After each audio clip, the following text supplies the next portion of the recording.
This is the Locked On Jets podcast on this Sunday. I'm your host, John B. from GangGreenNation.com. If you're new to the show, this is a daily podcast covering the New York Jets. We are here to break down an absolutely heartbreaking loss for the New York Jets in Week 3 action. They fall 29-27 to the Tampa Bay Buccaneers on a last-second field goal. And I guess I'm supposed to begin the show by praising the Jets and saying, well, they showed a lot of heart coming back from 20 down into the fourth quarter, and at least they didn't quit. But I have to be honest with you. I don't leave this game with many positive thoughts about this team. If the Jets had held on, this game would have lived on in franchise lore. Maybe not on the level of the Monday Night Miracle in 2000 when the Jets rallied from 30-7 down, but it would have been on the level of a game from earlier that season. A game the Jets and the Buccaneers played at this very stadium 25 years ago when the Jets rallied from 11 points down late in the fourth quarter. The flashlight game, Curtis Martin throws a halfback option to Wayne Corbett to win the game. It would have gone down like the Week 2 game against the Cleveland Browns 3 years ago when the Jets scored 2 touchdowns in the last 2 minutes to win. It had that kind of feel. It was an opportunity for the Jets to steal a game they really had no business winning because the Jets were outplayed thoroughly through most of this game. I would have felt okay about a loss if the Jets had gone into Tampa Bay and given the Bucs all they could handle. If the Jets played a clean game, if they played smart football, if they weren't missing tackles, if they weren't committing penalties, if they were, if they just lost because the Bucs were better. It felt like the Bucs jumped out to a big lead in this game because the Jets were just really bad, because the Jets constantly made self-inflicted errors. And even though the Bucs were not playing well, the Jets were just worse.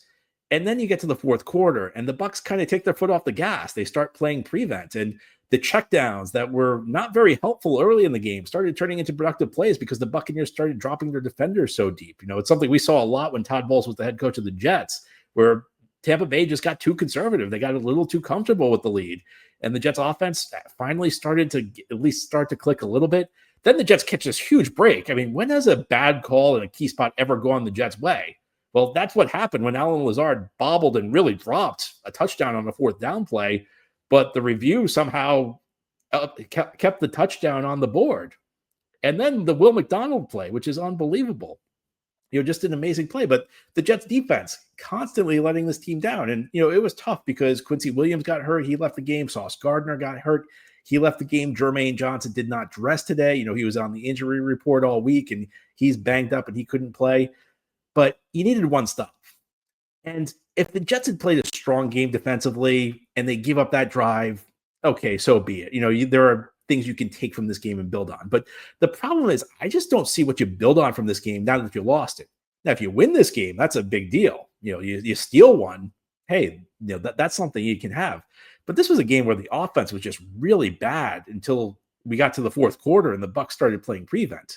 And I don't think the Jets really made any adjustments. I mean, I think Tanner Engstrand had a bad game. A week ago, I thought Engstrand was okay. I didn't think Engstrand was the problem a week ago. I think Engstrand took a lot of grief because Justin Fields was just so bad. In this game, it always felt like the Tampa Bay defense was a step ahead of what the Jets were doing. I mean, when the Jets ran screens, the Bucs knew exactly what was coming. I mean, you have Bucs defenders who they immediately knew what was coming based on their film study. Or a fourth down play early in the game where everybody in the building knew the Jets were going to run the ball, and the Bucs destroyed the play. The offense didn't really get going until just like the Tyrod Taylor plays where he was checking everything down, started working because they were playing so far off. And then on the defensive side of the ball, look, the Jets defense had a lot of opportunities to turn this game around in the second half. And for a second straight week, they come out of the locker room and give up a long scoring drive that puts the team way behind the 8 ball because they allowed Tampa Bay to eat up a lot of clock, and they allowed Tampa Bay to get a score to go up by three possessions. And this defense allowed scoring drives on 3 of 5 drives in the second half. And one of the 2 they didn't allow a scoring drive on was the play where the drive where Will McDonald blocked the field goal at the end. And very easy to forget this, but the Jets defense played poorly on that drive. And they allowed Tampa Bay to get into range of what should have been a game-clinching field goal. Now, give a lot of credit to Will McDonald for an incredible play. The type of play, you don't see that often in the NFL. It's probably been like 9 years since I remember seeing a play like that. I remember there was a game in 2016 when Bobby Wagner kept jumping over the Arizona line on field goals. It ended in a tie between Seattle and Arizona. But it was an amazing play by Will McDonald. But the only reason the Jets were in that position was the defense let them down. So I don't take any joy in saying this, but I think people are gonna take moral victories from this. And look, if that's what gets you through the day, then you can view the games how you see fit. But when we talk about things the Jets are going to take forward, building blocks from this game, I just don't see them because I think the Jets played a terrible game in every phase. And despite that, because of just some circumstances, because the Bucks played prevent, and because the officials blew the Lazard call in the end zone, and because Will McDonald made such an amazing play, well, again, give credit to Will. The Jets were in position to get a game that they had no business winning. This is different as a back and forth game where the teams are trading touchdowns. It's different if the Jets play at a high level, if the Jets play a clean game where they're not missing tackles, they're not committing penalties, and the Bucks just win because they're the more talented team. That's not what happened in this game. I hate, again, this brings me no joy to say, but when you're a bad team in this league, you find ways to lose games. And sometimes it's a game where it's a total no-show, like last week against Buffalo. Sometimes it's a game where you just don't make the plays that are necessary in the fourth quarter, like the game in week 1 against the Steelers. And sometimes you get a gift. And man, this was a gift.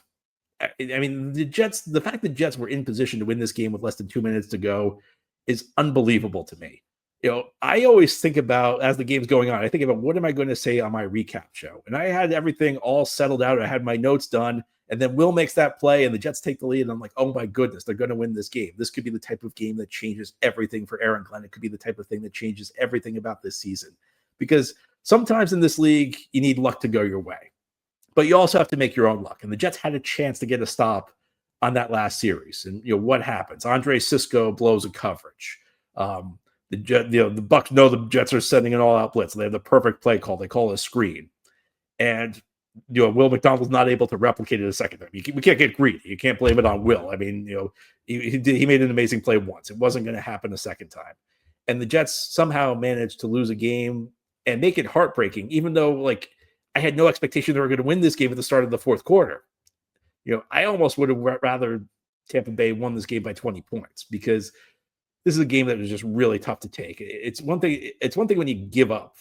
It's another thing when you give up and then you get hope and then that hope gets dashed. I thought this was a devastating loss. And fortunately, again, I don't have a lot positives I can take from this. I don't see there's a lot the Jets can build on outside of the very vague, they didn't quit. And I got to be honest with you, when we're talking about a group of professional football players who are being paid very, very handsomely to play football for a living, I think that not quitting should be the minimum expectation.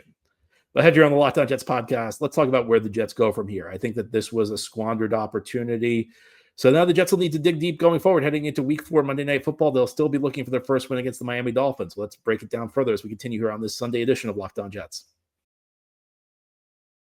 Today's episode of Locked On Jets is brought to you by PrizePicks, the daily fantasy app where making the right call can actually pay off. You and I make decisions every day, but on PrizePicks, being right means cashing in. With football back, PrizePicks is the simplest and fastest way to get in on the action. Just pick more or less on 2 to 6 player projections, and you can turn your takes into real prizes all in less than 60 seconds. PrizePicks is quick, easy, and a great way to follow with football. You can play PrizePicks. It's such a fun way to stay locked in for the season. You can check projections like Josh Allen for more or less than 270 passing yards or Saquon Barkley for more or less than 1 rushing touchdown. Download the PrizePicks app today and use code LOCKEDONNFL to get $50 in lineup after you play your first $5 lineup. That's code LOCKEDONNFL for $50 in lineup after your first $5 play. PrizePicks, it's good to be right. This episode is brought to you by Mazda's Moving the Game Forward. For those who believe it's not just about playing the game, it's about redefining it. There are moments that do more than put points on the board. They move crowds, move culture, and keep moving the game forward. This week's moment that moved the game forward is Will McDonald's blocked field goal. I mean, I'm devastated that the Jets lost this game, but it was a really incredible play where McDonald jumped over the blockers, blocked the kick, and then scooped and scored. It wasn't just that he blocked the kick. He picked up the ball and ran it all the way to the end zone. It's a play that could have won the game. It should have won the game. It didn't win the game, but it was still an exciting play. And for one fleeting moment, it felt like the Jets were in business. When you follow what moves you, the unexpected is only the beginning. And just like there's more to every highlight, there's more to a Mazda vehicle. Mazda, move and be moved. This episode of Locked On Jets is also brought to you by FanDuel. The NFL season is here, and FanDuel is making sure you're ready for kickoff with a can't-miss offer. Right now, new customers can bet just $5, and if your bet wins, you'll get $300 in bonus bets to use across the app. FanDuel fits however you like to bet. Player props, building a same-game parlay, or even jumping in live as the action unfolds. It makes every game more exciting, whether you're watching the Jets or just keeping an eye on your fantasy lineup. It's quick, easy, and the best way to add a little bit more energy to Sundays. Jets are heading to Miami this week. Well, they did cover the spread against Tampa Bay, so I don't know, maybe things are moving in the right direction. Are you ready to play? Download the FanDuel app now by visiting FanDuel.com to get started. That's FanDuel.com to place your first $5 bet. This is the Locked On Jets podcast. On this Sunday, we are breaking down a Jets defeat. They fall to the Tampa Bay Buccaneers 29-27 today in Tampa Bay. A crazy game and a crazy fourth quarter that saw the Jets erase a 20-point deficit on a blocked field goal return for a touchdown. But then the Jets defense, once again, for the second time in 3 weeks, have a chance to win the game with a stop and do not get the stop. A very frustrating loss from my perspective. Your perspective might be that it's good that the Jets fought back, but I feel like this game was a real missed opportunity for the Jets.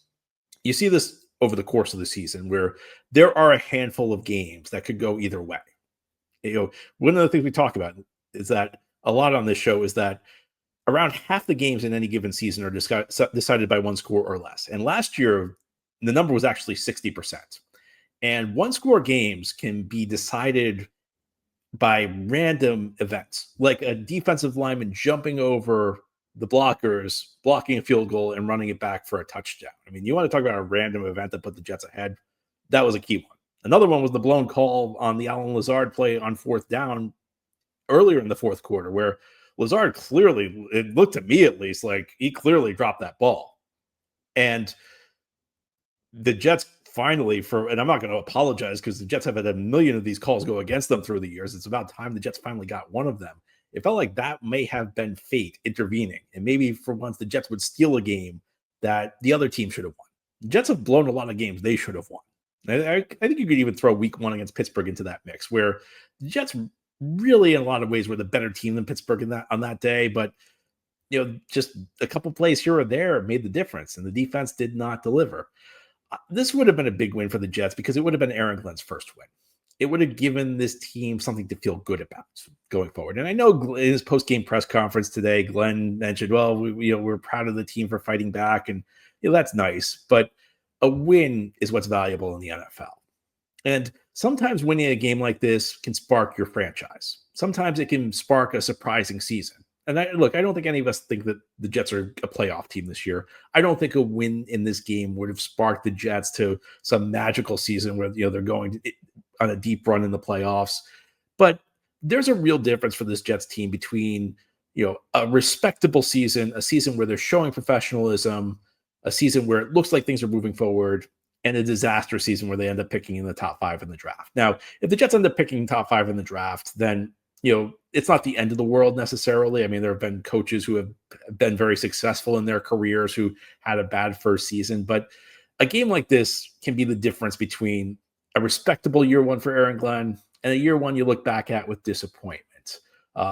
And I think it goes beyond this one game. Now, it is one loss that the Jets have banked now, which very easily could have been a win. They were one stop away, one play. Somebody on the defensive side of the ball needed to make a play, even without 3 of their best players in the lineup.